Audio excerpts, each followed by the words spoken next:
If a Windows brightness slider is missing or just won't work, this video will show you quick and easy ways to fix it step by step. Let's get in. Check power settings. Click your start menu. Now search for control panel. Once it appears, launch it.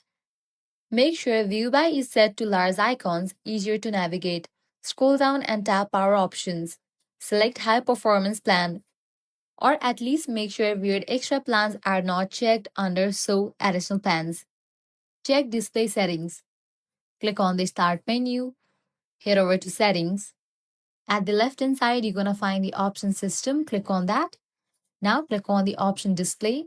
If you see the brightness slider here, click it, find change brightness based on content and switch that off. If you don't see the slider, you can move to the next fixes. Update graphics driver. Click on the start menu, type device manager and open it. From this list, find display adapters, expand it. Right click your graphics card. You might have one or two. Hit update driver. Search automatically.